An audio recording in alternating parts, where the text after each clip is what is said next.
Привет, я в Сараево. Во всех своих поездках, как вы, наверное, уже заметили, я стараюсь найти какую-нибудь очень интересную квартиру в каком-нибудь атмосферном районе города и там поселиться, чтобы прочувствовать, так сказать, на себе всю эту мякотку. А Сараево город вообще очень атмосферный. Тут, например, взять хотя бы следы от четырехлетней осады города. Буквально в любом месте подними вверх голову и увидишь на зданиях следы от пули осколков. Но мы сейчас не об этом. Хорошо, что сейчас мир.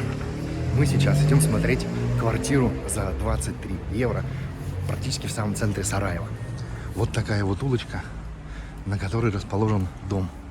Все эти дома, они, наверное, 19 век подстройки. Может быть, самое-самое начало 20-го. Вот тот вот балкон с фиолетовыми окнами, это и есть та квартира, которую я снял на один день в Сараево за 23 евро. Сейчас мы с вами пройдемся на все, посмотрим. Я вам все примерно покажу, и вы будете иметь представление, что такое квартира в Сараево. Нам, чтобы попасть, нужно зайти вот в эту подворотню. Здесь, что интересно, очень интересный дом.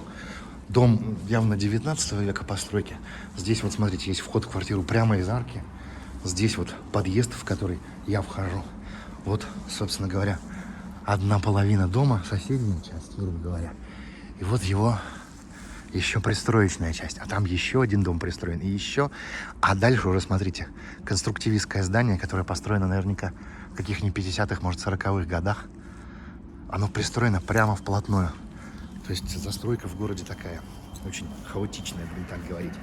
Здесь, смотрите, огромная яма с решеткой перед подъездом, чтобы грязь и воду не тащить вовнутрь.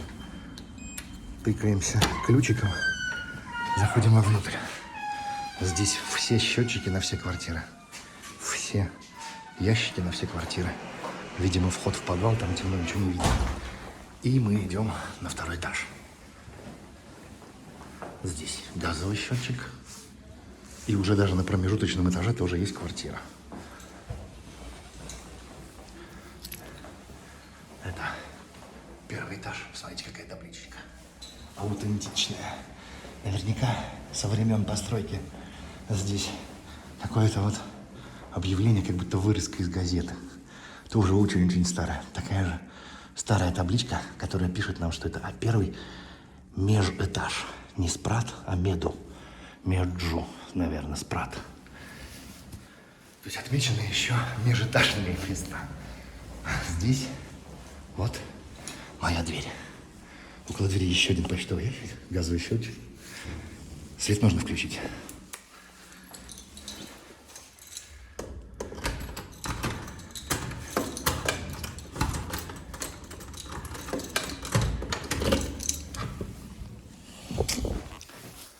Заходим. Тут есть домофон. Тут есть вешалки. Тут есть электрический счетчик. И все такое. Но все по порядку. Сейчас разденусь и все вам покажу.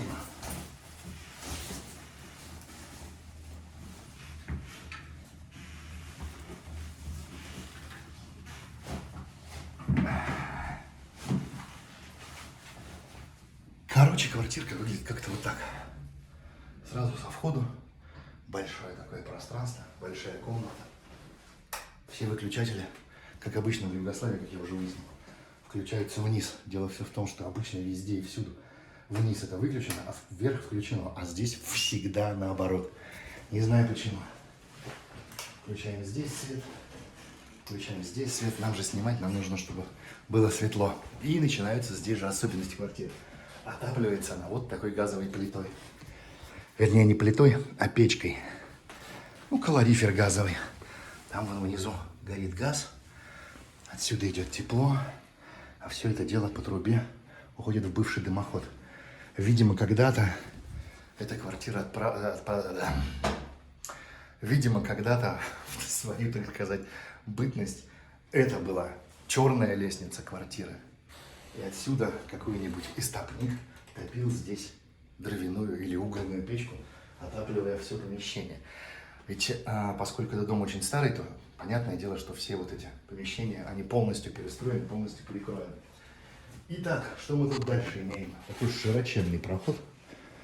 Здесь стена, в ней дымоход и все такое. Проход. Тут такая небольшая кухонька. Ну, в принципе, есть все, что надо. Посуду помыть, посуда там туда-сюда. Здесь дальше по кругу небольшой столик со стульями. Кресло привалиться. Еще один стол. На нем малюсенький холодильник. Дальше такой металлический офисный архивный стеллаж.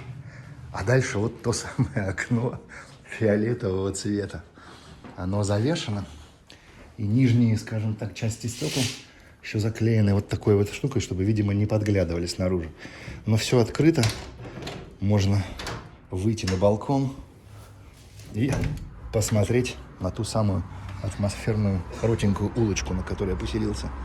Вот она там начинается, грубо говоря, и вон там заканчивается. Всего длиной, ну, порядка даже, наверное, 200 метров.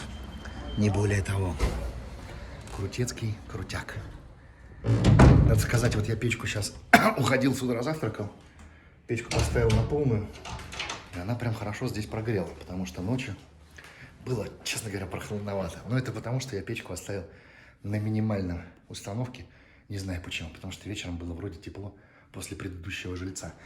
Надо сказать, квартира пользуется спросом, потому что я когда заезжал, предыдущий жилец отсюда, вернее, жилица, девочка такая из США, забирала отсюда огромный, большущий, тяжеленный чемодан. Мы с ней даже встретились здесь. Я заселялся, она выселялась. То есть люди здесь интересуются и живут. Ну, еще бы, потому что дело все в том, что ценник-то сейчас бешеный на это жилье. Просто вот нереально совершенно. Просят за совершенно какие-то простые квартиры, какие-то просто потрясающие деньги. Но вот эта квартира, казалось бы, 23. И это почти самый дешевый вариант. Был еще более дешевый вариант за 17 евро, но он уже был далеко на отшибе. Понятно, что на отшибе где-то в пригороде можно найти дешевле, но хочется же в атмосферу погрузиться, хочется за центр города. Поэтому шикарный вариант. 23 евро вот за такое вот место житья. Здесь есть рабочий стол, куча цветов хозяйских, картина, еще один стеллаж, место для спанья, ну, такой раскладной диван, вполне комфортабельный. Я поспал здесь ночь, все хорошо. Здесь все разрисовано. Не знаю, детские это рисунки или нет, но выглядит прикольно.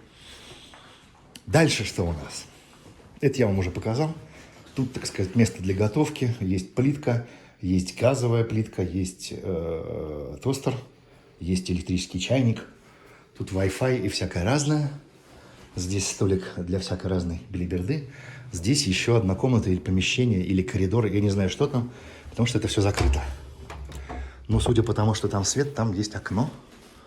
И дальше остается только ванная комната. Здесь, как обычно, трехкнопочный блок. Включаем свет, это включает бойлер, а вот это очень интересная часть, которая не было в предыдущих квартирах. Но выключатель был, но самой штуки не было.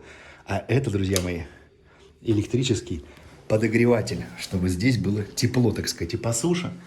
Над дверью висит вот такая вот хренулина, которая, ну сейчас вы увидите, она раскаляется прям до красна и прям очень сильно здесь нагревает воздух. Первый раз такое вижу, но честно скажу, вполне себе удобно. Ты заходишь в ванну, в ванной, как правило, сыро и холодно, включаешь эту штуку и буквально через какое-то совершенно смешное время тебе становится комфортно. Все, она греется, уже чувствуется тепло. Пошло. Здесь у нас душ такой, ну, скажем так, не очень удобный на самом деле. Здесь, как обычно, вот это вот все. Тут вот это вот все. Ничего особенного. Но для жизни подходит. Как эта штука? Ну, короче, до красна еще не разогрелась, но тепло прям чувствуется. Поверьте мне на слово, она очень сильно нагревается. И она такая мощная, что вот здесь, смотрите, здесь лампочка, свет, индикатор включения. Если выключать, то там аж дуга искра пробегает синяя. То есть прям мощный нагреватель. Вот такая вот история. Вот такой вот интересный и атмосферный город Сараево, в котором я, к сожалению, всего лишь только на один день, потому что здесь у меня пересадка с одного транспорта на другой. И дальше я еду дальше. Такой вот ролик про квартиру в Сараево за 23 евро. Счастья, здоровья, любви, терпения. Спасибо, что досмотрели до конца. Всех, кто досмотрел до конца, я отдельно за это благодарю, потому что это очень важно. Приходите еще.